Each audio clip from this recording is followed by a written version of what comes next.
দেখছি, যেমন ধরা যাক বিসিএস প্রশাসন ক্যাডারে জেলা প্রশাসক বা ডিসি নিয়োগে অনাগ্রহ, অনেক ডিসি যেতে চান না। এর কারণ কি, প্রভাব কি?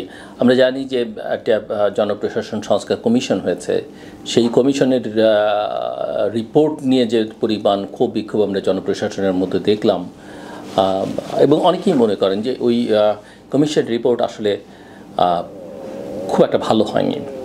যাই হোক, সেগুলো আমার প্রসঙ্গ না। মূলত আমি ওই আমার বিষয় থাকতে চাই জনপ্রশাসনের যে আজকের দিনের সংকট, সেটির মধ্যে বাংলাদেশ সিভিল সার্ভিস প্রশাসন ক্যাডারের মধ্যে জেলা প্রশাসক ডিসি হওয়ার আগ্রহ সাম্প্রতিককালে লক্ষণীয় ভাটা পড়েছে। অতীতে এই পদটি অত্যন্ত আকর্ষণীয় হিসেবে বিবেচিত হতো এবং অনেক কর্মকর্তা এটি পাওয়ার জন্য তদবির করতেন, কিন্তু বর্তমানে দেখা যাচ্ছে যে ডাক পাওয়া কর্মকর্তাদের প্রায় অর্ধেকই সাক্ষাৎকার দিতে যাচ্ছেন না। সো এই যে ডিস্ট্রিক্ট কমিশনার বা ডিসি নিয়োগের বর্তমান অবস্থাটা কি? বর্তমান অন্তর্বর্তীকালীন সরকার প্রশাসক কাঠামোতে পরিবর্তন আনার পর বিসিএস প্রশাসন ক্যাডারের 25, 27 এবং 28তম ব্যাচের 296 জন কর্মকর্তাকে ডিসি নিয়োগে সাক্ষাৎকারের জন্য ডাকা হয়েছিল, কিন্তু মাত্র 136 জন সাক্ষাৎকারে অংশ নিয়েছেন। এখন ডিসি হতে জেলা প্রশাসক অত্যন্ত প্রেস্টিজিয়াস একটা পোস্ট, পাওয়ারফুল পোস্ট। এতে অনাগ্রহের কারণটা কি? সংশ্লিষ্টদের মতে যে কর্মকর্তাদের ডিসি পদে আগ্রহ কমার পেছনে প্রধানত 5টি কারণ রয়েছে। একটি হচ্ছে রাজনৈতিক ও প্রশাসনিক জবাবদিহিতা।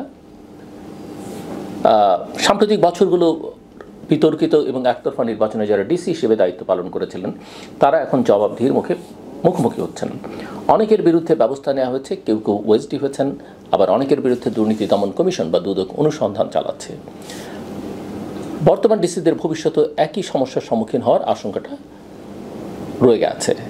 মাঠ প্রশাসনের চাপ এবং রাজনৈতিক হস্তক্ষেপ, বিভিন্ন রাজনৈতিক দলের স্থানীয় নেতাদের দ্বারা ডিসিদের উপর ব্যাপক চাপ তৈরি হচ্ছে। সমন্বয়কের নামে কাজের হস্তক্ষেপ, রাজনৈতিক চাপ এবং ক্ষেত্র বিশেষে বিশৃঙ্খলা সৃষ্টি করা হচ্ছে, যা স্বাভাবিক প্রশাসনিক কার্যক্রম পরিচালনার ক্ষেত্রে প্রতিবন্ধকতা সৃষ্টি করছে। পরবর্তী রাজনৈতিক সরকার তাদের এই কার্যক্রমকে কীভাবে দেখবে সেটি নিয়ে অনিশ্চয়তা আছে। বর্তমান অন্তর্বর্তীকালীন সরকারের অধীনে যারা ডিসি হবেন, তারা ভবিষ্যতে কোনো রাজনৈতিক সরকারের প্রতিশোধমূলক আচরণের শিকার হতে পারেন বলে অনেকেই মনে করছেন। ফলে কর্মকর্তাদের মধ্যে এক ধরনের শঙ্কা কাজ করছে। আগের সরকারের, অর্থাৎ শেখ হাসিনা সরকারের ঘনিষ্ঠ কর্মকর্তাদের প্রতি অনাস্থা। আওয়ামী লীগ সরকারের সময় যারা প্রশাসনে ভালো পদে ছিলেন, তারা মনে করছেন যে বর্তমান সরকার তাদের ডিসি হিসেবে নিয়োগ দেবে না, তাই তারা সাক্ষাৎকারে অংশ নিচ্ছেন না। শাস্তিমূলক ব্যবস্থা ও সীমিত ক্ষমতা, বর্তমানে প্রশাসনিক অনিয়মের সামান্য অভিযোগ উঠলেই কর্মকর্তাদের বিরুদ্ধে ব্যবস্থা নেওয়া হচ্ছে, ফলে ডিসি হয়ে ক্ষমতা প্রয়োগ করাও কঠিন হয়ে পড়ছে। এই অবস্থায় ঝুঁকি নিয়ে এই পদ গ্রহণের আগ্রহ কমে যাচ্ছে। আমরা যদি প্রশাসনের ওএসডির সংখ্যা দেখি, সেটা এখন রেকর্ড পরিমাণ। বর্তমান সরকার এই রেকর্ড সংখ্যক 517 জন কর্মকর্তাকে officer on special duty OSD করেছে। এর মধ্যে প্রশাসন ক্যাডারের 121 জন কর্মকর্তা রয়েছেন। সাধারণত কোনো কর্মকর্তার বিরুদ্ধে অভিযোগ থাকলে তদন্তকালে তাকে ওএসডি করা হয়, তবে বর্তমান পরিস্থিতিতে ওএসডি ব্যবস্থাটি শাস্তিমূলক বদলি বা রাজনৈতিক উদ্দেশ্য প্রণোদিত ব্যবস্থা হিসেবে নেওয়া হচ্ছে বলে বা ব্যবহৃত হচ্ছে বলে অনেকে মনে করছেন। প্রশাসনে ডিসি নিয়োগ এবং এই বিষয়ে নীতিমালাটা কি? 2022 সালের পদায়ন নীতিমালা অনুযায়ী উপসচিব পদে পদোন্নতির 1 বছর, মাঠ প্রশাসনে 2 বছর অভিজ্ঞতা থাকলে, অর্থাৎ আমি আবারও যদি আপনাদের একটু বোঝার জন্য বলি যে উপসচিব পদে পদোন্নতির 1 বছর পর মাঠ প্রশাসনে 2 বছরের অভিজ্ঞতা থাকলে কর্মকর্তারা ডিসি হতে পারেন। তবে বর্তমান সরকার নীতিমালায় শিথিলতা এনে মাঠ প্রশাসনের অভিজ্ঞতা ছাড়াই ডিসি নিয়োগ দিচ্ছে। এখন এর প্রভাব কি? ভবিষ্যৎ সম্ভাবনা কি? সমস্যা কি? ডিসি পদের প্রতি অনাগ্রহের কারণে তুলনামূলক কম দক্ষ কর্মকর্তা এই পদে আসীন হতে পারেন, যা প্রশাসনিক দক্ষতার ক্ষেত্রে নেতিবাচক প্রভাব ফেলবে। পাশাপাশি এই অনাগ্রহের ফলে দলবাজ বা বিতর্কিত কর্মকর্তারা ডিসি পদে আসার সম্ভাবনাটা বেড়ে যেতে পারে। রাজনৈতিক হস্তক্ষেপ কমিয়ে এবং ডিসিদের স্বাধীনভাবে কাজ করার সুযোগ দিলে পরিস্থিতির উন্নতি হতে পারে। তবে আগামী 10-15 বছর পর্যন্ত এই সংকট অব্যাহত থাকতে পারে বলে অনেকেই মনে করছেন। সো ডিসি পদের প্রতি কর্মকর্তাদের অনাগ্রহ, প্রশাসনের পরিবর্তিত পরিস্থিতি, রাজনৈতিক অনিশ্চয়তা এবং জবাবদিহিতার চাপে পড়ার আশঙ্কার প্রতিফলন হচ্ছে এই অনাগ্রহ। সরকারের উচিত প্রশাসন ক্যাডারের নিরপেক্ষতা নিশ্চিত করা, ডিসিদের স্বাধীনভাবে কাজ করবার পরিবেশ সৃষ্টি করা এবং রাজনৈতিক হস্তক্ষেপ কমানো। অন্যথায় মাঠ প্রশাসনের দক্ষতা ও কার্যকারিতা আরও দুর্বল হয়ে পড়বে।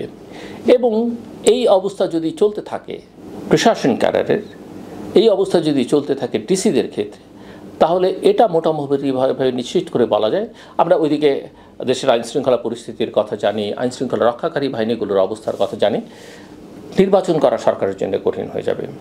একদিকে এমনিতেই সরকারের নিরপেক্ষতা নিয়ে প্রশ্ন রয়েছে, অন্যদিকে একটা নির্বাচন করবার জন্য যে ধরনের সক্ষমতা দরকার, প্রশাসনের যে ধরনের ইনভলভমেন্ট থাকা দরকার, আইনশৃঙ্খলা রক্ষাকারী বাহিনী বিশেষ করে পুলিশের যে ভূমিকা বা তার যে ইনভলভমেন্ট দরকার, সেটা করবার জন্যে যেটুকু চেষ্টা প্রয়োজনীয়তা সেটা কিন্তু আমরা লক্ষ্য করছি না। কাজেই এক ধরনের চরম নৈরাজ্য, চরম অস্থিরতা রয়েছে এবং সরকারের সিদ্ধান্ত গ্রহণ প্রক্রিয়ার মধ্যেও আমরা এক ধরনের গভীর সমস্যা দেখতে পাচ্ছি। বাংলাদেশের আমলাতন্ত্র নিয়ে মানুষের মধ্যে ক্ষোভ রয়েছে, আমলাতান্ত্রিক জটিলতা নিয়ে মানুষের ভোগান্তি রয়েছে, কিন্তু একথা ঠিক এবং একথা আমাদের মানতেই হবে যে আমলাতন্ত্র ছাড়া তো দেশ চলবে না। এবং তাদেরকে এক ধরনের অস্থিরতার মধ্যে, তাদেরকে সারাক্ষণ বকাবকি করে, তাদেরকে কথায় কথায় ওয়েজডি করে, কথায় কথায় বিদায় করে দিয়ে আপনি আমলাতন্ত্রের অস্থিরতা কাটাতে পারবেন না। এবং এই অস্থিরতা যতক্ষণ থাকবে ততক্ষণ পর্যন্ত আসলে দেশের নানা ক্ষেত্রে সংকট তৈরি হবে। মনে রাখতে হবে যে আমলারা যথেষ্ট ট্রেন্ড, যে ট্রেনিং রাজনৈতিক নেতাদের নেই, যে ট্রেনিং অন্য প্রফেশনাল লোকজনের নেই। সো তারা যে কোনো কিছুকে দিনকে রাত, রাতকে দিন বানাতেও তারা সিদ্ধহস্ত অনেক ক্ষেত্রে। কাজেই আমি মনে করি যে এই জায়গাগুলোতে অনেক বেশি নজর দেওয়া দরকার। বাংলাদেশের একটা দক্ষ প্রশাসন ব্যবস্থা দরকার এবং তাদেরকে গালাগালি করলে হবে না। তারা দেশের সন্তান, দেশের জন্য কাজ করছেন এবং তারা একটা প্রক্রিয়ার মধ্যে দিয়ে আসেন এবং ভালো ছেলেমেয়েরা প্রশাসনে আসে। কাজেই এখানে রাজনৈতিক হস্তক্ষেপ বন্ধ করতে হবে, এর রাজনীতিকরণ বন্ধ করতে হবে। সরকার এটা অরাজনৈতিক হলো, ওই যে সমন্বয়কদের কথা বললাম বা অন্যদের কথা বললাম, সেই ধরনের যে কোনো ধরনের চাপ থেকে এদেরকে মুক্ত রাখতে হবে এবং তাদের মধ্যে একটা আস্থা ফিরিয়ে আনতে হবে। হ্যাঁ, কেউ যদি অপরাধী হয়ে থাকে আপনি তাকে অপরাধী হিসেবে চিহ্নিত করে সরাসরি শাস্তি দেন, কিন্তু সারাক্ষণ টেনশনের মধ্যে রাখলে আসলে কেউ কোনো কাজ করতে পারবে না এবং ভালো কিছু ডেলিভার করতে পারবে না। এখনও প্রশাসনের অনেক কর্মকর্তার মনোবল ফিরিয়ে আনা যায়নি। পুলিশ প্রশাসনের প্রায় এটা শ্যাটার্ড হয়ে গেছে।